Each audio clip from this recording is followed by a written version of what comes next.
This is unscripted. This is my first impressions. This is my sort of like 5-minute long take on the developer patch notes. This is not a video I particularly wanted to make, but I kind of have to add my 2 cents to this, I think. So, if you'll indulge me, I'd like to scream into the void for a little bit. Behavior, 2 hours ago, decided to release the patch notes for version 1.2.0. I love me a bit of patch notes, although I don't really cover them publicly. I usually just read through them in my own time. So, for a bit of context, there has been an attempt on Behavior's part to make like a health update to improve the overall quality of the game, and it's had mixed results. There's been promises that have been made, promises that have been broken, and this, I think, is like the breaking point. Like, we are very much near the breaking point of user concerns not only not being addressed, but being made worse by Behavior. Now, some of this stuff is good. I haven't read through all of this, but I've read through 2 major parts of this, and those are the 2 major parts I want to cover. I can give my sort of on-the-spot impression about the rest. The first part is, and this is for the next week's PTB, by the way. The first part is the slugging reduction, which I have mixed feelings about. Slugging is basically knocking down survivor and just leaving them. Just leaving them on the floor like a little slug, crawling around like a little slug. So they can't do anything. They couldn't get up, they can't do gens, they can't rescue people, etc. It's a difficult tactic to pull off, and there already are methods in place to prevent this, but it's not a bannable offense. Basically, should a survivor be in the dying state for more than 90 seconds, they can just get back up. On one hand, this is a really good anti-slugging mechanic, and I think that the total of 90 seconds is a really good limit to have. I am concerned by it saying total, meaning that, let's say there's someone downed for 30 seconds because I'm in another chase and I go back. Does that mean they only have 6 seconds left, or does the timer reset? I'd argue that the better way forward with this is have the timer reset, but maybe Behavior has other plans. I think it's nice that they've actually accounted for different perks that already account for this, so things like Boon Exponential, Unbreakable, courtesy of Bill, etc. This gradually increases the crawling speed as well for those who are left in the dying state. This allows them to sort of get away a bit more. So not only does this allow survivors to get up after a certain amount of time, it also allows them to prolong the amount of time they're in the dying state. I assume to chip away at this 90 seconds. This is an interesting change from Behavior. I'm gonna argue it's not needed. For those who don't know, slugging is not a bannable offense. It's just considered a really frustrating strategy when you're on the receiving end of it. And honestly, like, I've had to slug before. I don't particularly enjoy it. It's not fun. So maybe this won't affect me too much. But there are a lot of people who do slug, and slugging can be quite effective as a way of recovering a game, especially if the odds are stacked against you. How those players will interact with this new mechanic during the PTB is definitely going to be interesting. So you've got gifts here you've got the meter here, similar to like the anti-camp meter when you're hanging on a hook. It looks like it goes up. And you've got Dwight with his little propeller hat picking himself up, just to show what it's about. The devs are acknowledging that, you know, there is a little, they're trying to see the killer side as well, which I can appreciate, but it does sort of feel like empty words. That is my main concern. It's saying, we also know that sometimes it's the smart move, that being slugging is the smart move. And the update system acknowledges, I'm assuming that's why it's, you know, in the dying state for 90 seconds or not a shorter time, because there are very few circumstances where a survivor would be in the dying state for a solid minute and a half. Most killers, including myself, just go, knock them down, pick them up, put them on the hook. So maybe this will incentivize leaving people in the dying state for longer. I don't know. It doesn't seem to have any killer changes. But this is the main thing that I wanted to cover. The tunneling reduction update. Now, it's flagged as a major update for a very good reason. For those who don't know, tunneling is basically the idea of going like tunnel vision on one survivor and just downing them and hooking them, downing and hooking them until they're dead, move on to the next one. Do not touch anyone else. Go out of your way to ignore other survivors to get that one person. Kill them outright by hooking them 3 times or mooring them if you can, if you have the correct offering, and then just move on to the next person, rinse and repeat with someone else. That's what tunneling is.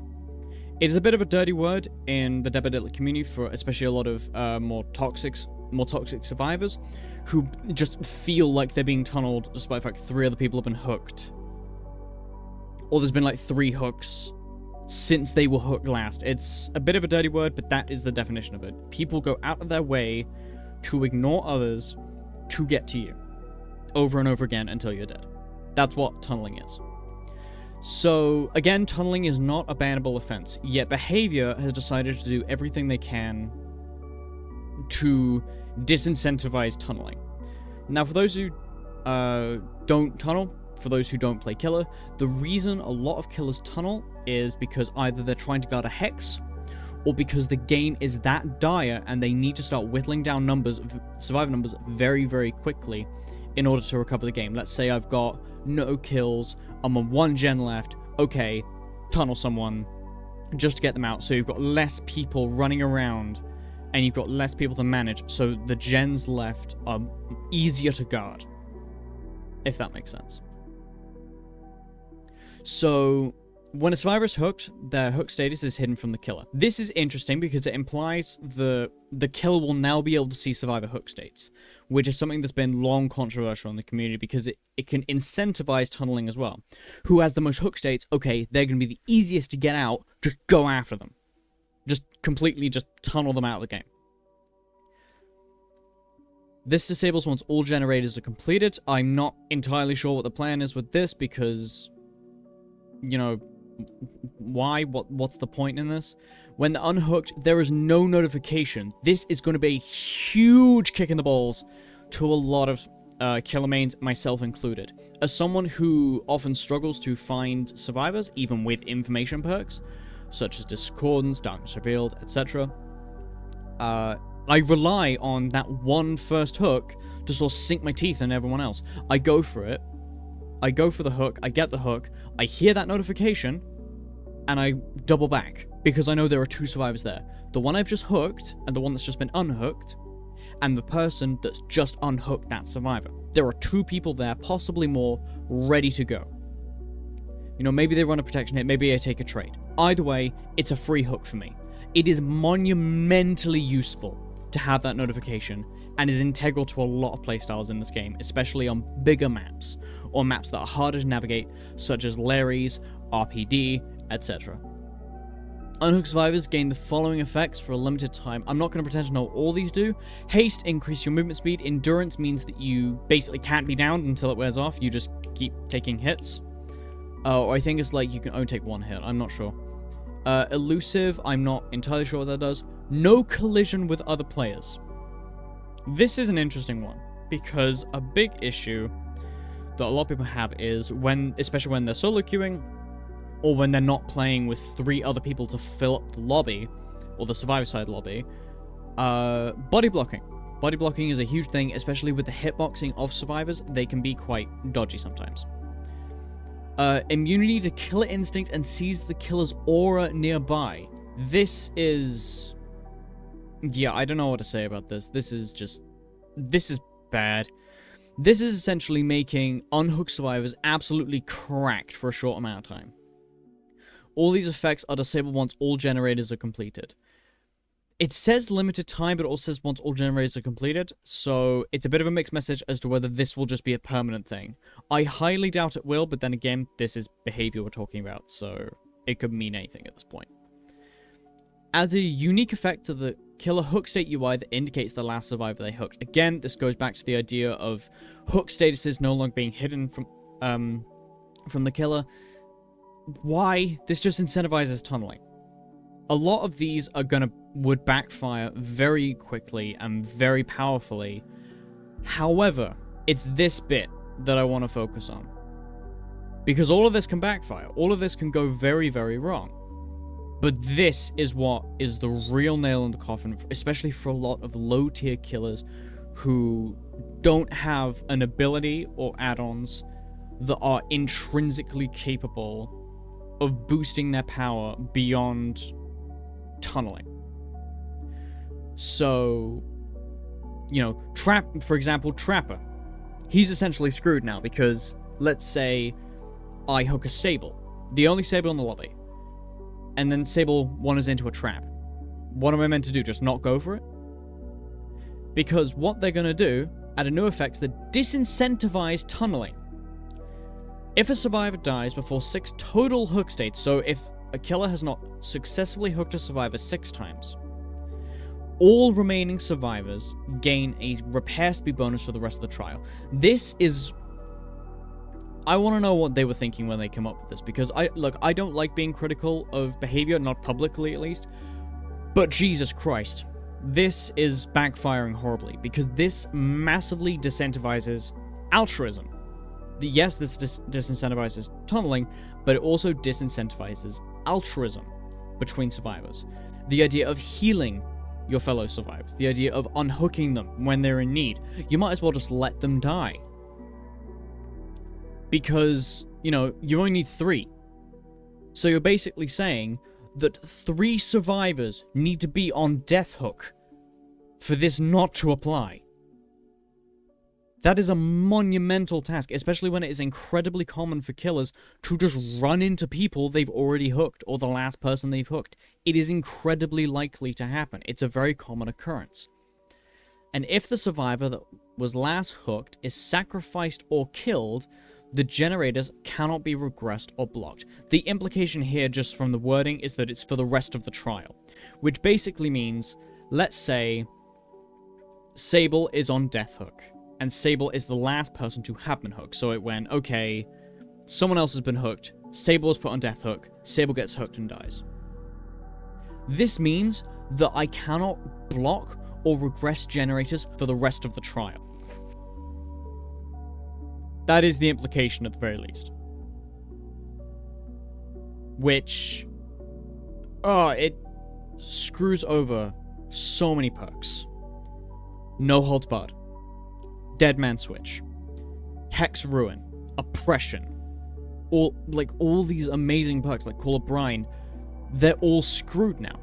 Because you're this is behavior essentially micromanaging how killers play, to make it more comfortable to survivors. There has been a long-standing debate as to whether or not Dead by Daylight is designed to be killer-sided or survivor-sided. This pretty much cements Dead by Daylight as a survivor-sided game. I don't like saying that, because I'm a killer. That is not good for me. But I think that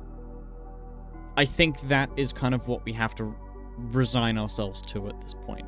Now, I have said publicly before that I think the game should be killer-sided. The entire point of the survivors is that they have their strength in numbers, and nothing else. They have their items, sure, and they have each other. The killer is meant to be the most powerful person in the room at all times. Yet, that is just not the case here.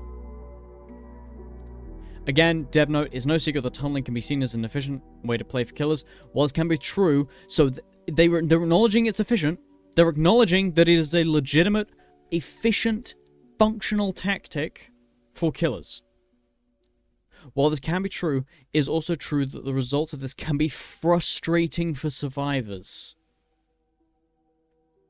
This shows behavior's priorities quite well, I think. It's the idea of the comfort of the survivors over the efficiency of the killers. Leading to trials that end too quickly for some, while leaving others to fend for themselves in a match that is now much more difficult. This is basically them saying, and this is just my opinion, this is just how I'm reading it.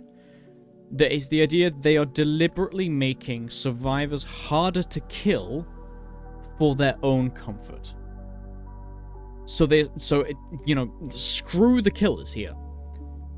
This is the idea of, leaving others to fend for themselves in a match that is now much more difficult. This happens anyway. Disincentivizing tunneling would just delay the inevitable. Killers are meant to get people out of the game. That's like a game of dodgeball where, like, you can't get too many people out because then it just leaves everyone else outnumbered. No, that's the point. The intention here is for both roles to feel the benefits and incentives that come from spreading hook states. This is... no. There is no benefit to the survivors. As a team, at least. Like if you're solo queuing, then sure, but... actually, no, not even if you're solo queuing. Literally, like, this just massively disincentivizes altruism and unhooking and healing between survivors, because now they get buffs, they get rewarded for leaving teammates to die. Granted, this is amazing for killers, because it means you have less people to deal with. The downside is you can no longer regress gens, and you have to get to gens quicker, because survivors can repair them quicker. This is... it's an interesting way of dealing with it. I want to go over this quickly. I haven't read this bit, because it's not the bit I was focusing on. After completing a unique hook, the same survivor is not hooked consecutively. The killer get the following benefits: bonus damage for the next generator kick. Yeah, temporary haste status effect. Temporarily reveal survivor. Think basic kit, barbecue, and chili. You could just buff barbecue and chili that have less or equal hook states to the hook survivor. Yeah, so it's literally just like count your hooks. Don't be naughty and hook someone twice in a row, no matter what. It's... and also, like, bonus damage for the next generator kick. This is rendered useless by the idea of not being able to regress or block generators. This is very much a... and I know this behavior we're talking about, so, you know, forgive me for saying this. It's a very sort of spaghetti way of going about it. If you wanted anti-tunnel measures, you could just have, like, base kit unbreakable. Or better still, just have, like, if you've hung on the hook for too long, just, like, you know, let them come off the hook. Or, like, if you've been tunneled, like, if you've gone first hook, and, like, just have it stop. Instead of the blood meter, just have, like, a hook meter, and you're just stuck there. Instead of going directly to second hook, because that just enables tunneling. And also it means you can't, with, like, at least from first hook, you can't be just left to die. You have to be rescued at some point. So that way it prevents the survivor deaths. I don't know, I'm just coming up with this on the spot. Like I said, this is unscripted. Add a new status effect that silence grunts or pains and suppresses survivor aura, pulls blood, and scratch marks it. This is basically an invisibility status effect. To start, we will be using this new status effect as part of a tunneling reduction update, but plan to integrate this into relevant existing perks down the road to make their descriptions more streamlined. Arguably, the easiest way to look at this as a survivor version of undetectable, in that when it's active, you know you're in stealth mode. Again, why? Unhooked survivors are essentially invulnerable for a short time. I think a lot of these issues do end up being exasperated by the tunneling, specifically. Like I said, I can be charitable towards this because I don't think it's a bad idea. I just think it doesn't make sense in the context of the game. It's called the dying state for a reason. You can't just, like, start dying and then just, like, walk it off after a few minutes. You know, once you're there, you know? I think a better way of doing this would be either make the healing process faster, or, like, it creates some incentive for healing and, like, helping people recover, whether that's a blood point bonus, a status effect bonus, etc. And bear in mind, this is PTB. We still have a chance to push this back, but I do not expect behavior to listen here. You know, we're talking about things like not buffing barbecue and chili. You've then got things like if the with the total hook states, and basically forcing the killer to disperse the hook states they give out beyond what I would deem reasonable, and what I can tell the majority of the Dead by Daylight community would deem reasonable. Anyway, that's just my 2 cents on the matter. I'm hoping things change. I really do. Like, this game is in need of a health update, but it looks like behavior is just going in completely the opposite direction. The Titanic's kind of going towards the iceberg instead of away of it. And I think the more the survivors are valued over the killers, and the more that sort of disparity grows, the closer the game gets to losing a lot of its fan base, losing a lot of people who enjoy playing killer, and this very may well spell an unpleasant end to what should be a thriving community. Anyway, that's just my 2 cents on the matter. Thank you all for listening to me rant for nearly 40 minutes. Yeah, that's it for me. Bye.